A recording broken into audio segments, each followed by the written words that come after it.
आप सभी? मुझे आशा है आप सभी अच्छे और प्रसन्न होंगे। चलिए आज हम पढ़ते हैं पार्ट 23, अपठित गद्यांश एवं पद्यांश। ठीक है, सबसे पहले पढ़ते हैं हम अपठित गद्यांश। ठीक है, चलिए जानते हैं किसे कहते हैं। अपठित का अर्थ है जिसे पहले ना पढ़ा हो। अपठित गद्यांश के अंतर्गत छात्रों से प्राय संबंधित प्रश्न, शब्द, अर्थ, विपरीतार्थक आदि लिखने को कहा जाता है, उसे कहती है अपठित गद्यांश। ठीक है, चलिए करते हैं इसकी शुरुआत। मनुष्य एक सामाजिक प्राणी है। इस संसार में एक दूसरे के सहयोग के बिना काम असंभव है। कृषि तो एक से ही हो नहीं सकती।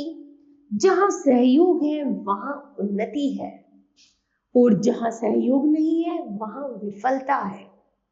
वहां कलह एवं असंतोष पाया जाता है। जहां लोग मिलकर रहते हैं वहां सुख, धन सब कुछ है, और इसके विपरीत जहां लोग मिलकर नहीं रहते वहां दुख ही दुख है। दूसरे शब्दों में, जहां सुमति है वहां सुख शांति है, और जहां कुमति है वहां नाना प्रकार की कठिनाइयां हैं। जहां मेल जोल है वहां लक्ष्मी का निवास है। सुमति एक ऐसा गुण है जिसके आने से अन्य गुण सम आ जाते हैं। साथ ही इनके न रहने से कई दुर्गुण सम आ जाते हैं। जहां आपस में सहयोग की भावना है वहां सौभाग्य ही सौभाग्य है। सुमति वह कल्प वृक्ष है जिसकी छाया में कोई कष्ट नहीं रहता। कोई विपत्ति का मारा इसकी शरण लेते ही दुखों से छूट जाता है। यह एक ऐसी पावन गंगा है जिसमें नहाने मात्र से ईर्ष्या, द्वेष, कलह, वैमनस्य आदि दुर्गुण स्वयं धुल जाते हैं। यह कामधेनु है जिसे सहयोग, सफलता और स्नेह स्वयं दौड़कर गले लगाते हैं। ठीक है बच्चों, आगे यहाँ पर कुछ प्रश्न है, फिर इनके उत्तर है। पहला प्रश्न है, कलह और असंतोष कहाँ पाया जाता है? तो इसमें से हम छाटेंगे और लिखेंगे, जहां मानव में सहयोग की भावना नहीं होती वहां हर समय संतुष्टि का भाव पाया जाता है। लोग परस्पर झगड़ते हैं और उनमें कलह व असंतोष के भाव नजर आते हैं। ठीक है, दूसरा है, सुमति से क्या लाभ होता है और कुमति से क्या हानि होती है? उत्तर है, जहां सुमति होती है वहां हर प्रकार का सुख व ऐश्वर्य विद्यमान रहता है। लोग एक दूसरे की मदद करते हैं, वहां लक्ष्मी का निवास होता है। किंतु कुमति से हमें हानि ही हानि है, क्योंकि ऐसे लोग परस्पर लड़ते झगड़ते हैं। उन्हें अनेक विघ्न बाधाओं का सामना करना पड़ता है, अनेक दुख झेलने पड़ते हैं तथा यह दुर्भाग्य का सूचक है। आगे है, सुमति का बड़ा गुण क्या है? सुमति का सबसे बड़ा गुण यह है कि इसकी छाया में लोग दुखों से बचे रहते हैं। उनका जीवन धन धान्य से परिपूर्ण रहता है। इस कारण इसे कल्पतरु भी कहा जाता है। ठीक है, सुमति को कामधेनु क्यों कहा गया है? सुमति को कामधेनु इसलिए कहा गया है क्योंकि जहां सुमति होती है वहां सहयोग, सफलता और स्नेह जैसे गुण स्वयं ही आ जाते हैं। कहा भी गया है, जहां सुमति तह संपत्ति नाना। ठीक है, दूसरा पैराग्राफ पढ़ते हैं। चलिए बच्चों, जल मनुष्य की बुनियादी आवश्यकता है। स्वच्छ जल न मिलने के कारण गांवों तथा शहरों की घनी आबादी में रहने वाले लोग अनेक रोगों के शिकार हो रहे हैं। प्रतिवर्ष अनेक लोग जल प्रदूषण से उत्पन्न रोगों के कारण मर रहे हैं। गांवों तथा शहरों की गंदी नालियों एवं नालों का पानी नदी में गिरकर उसे दूषित बना रहा है। नदियों में पालतू जानवरों को नहलाने तथा कपड़े धोने से भी जल प्रदूषित होता है।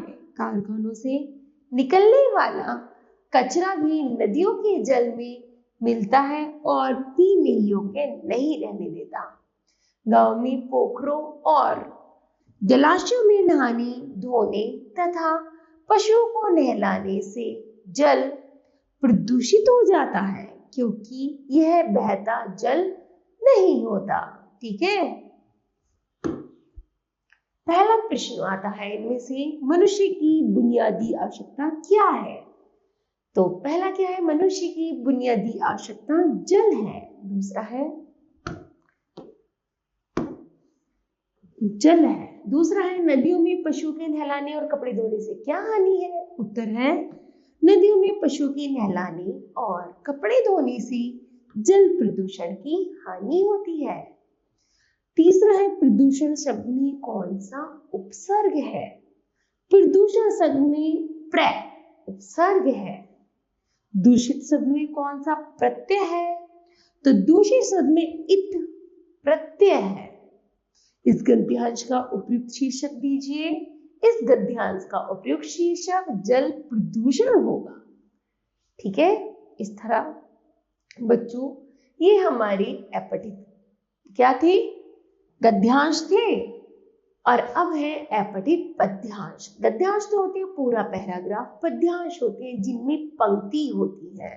ठीक है। चलिए अब एपटिक पद्यांश पढ़ते हैं।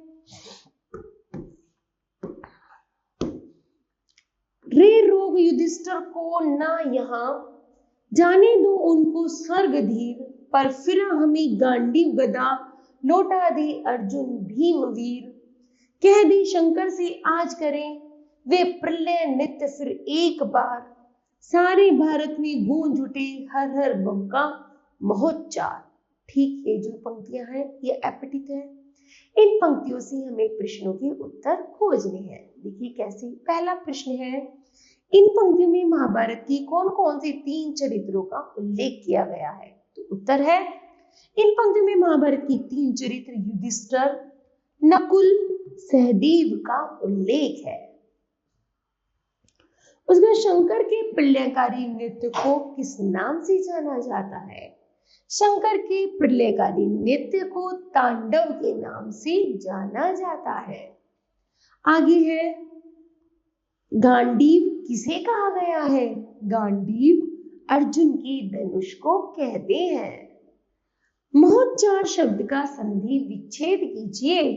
महोच्चार शब्द का संधि विच्छेद है मह जमा उच्चार अर्थात महोच्चार। ठीक है।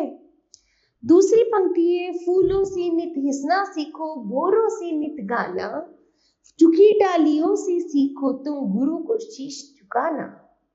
दीपक से सीखो जितना हो सके अंधेरा हरना, धरती से सीखो प्राणी की सच्ची सेवा करना।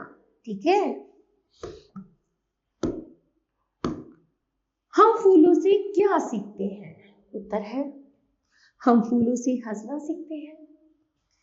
झुकी डालियों से हम क्या सीखते हैं? उत्तर है झुकी डालियों से हम सम्मान करना सीखते हैं। आगे है धरती से हमें क्या सीख मिलती है? उत्तर है धरती से हमें निस्वार्थ भाव से सेवा करने की सीख मिलती है। इस पद्यांश का उपयुक्त शीर्षक क्या है? इस पद्यांश का उपयुक्त शीर्षक है निस्वार्थ सेवा। ठीक है। आगे है ठीक है। तो बताओ बच्चों आपने क्या जाना? तो हमने जाना, हमने सीख। बच्चों बताओ आपने इस पाठ से क्या सीखा? तो हमने सीखा अपठित गद्यांश और अपठित पद्यांश के बारे में, कैसे मैंने पढ़ना है और कैसे प्रश्नों के उत्तर इन्हीं गद्यांश और पद्यांश के माध्यम से निकालना है। ठीक है। मुझे आशा है यह पाठ आपको समझ आया होगा। धन्यवाद।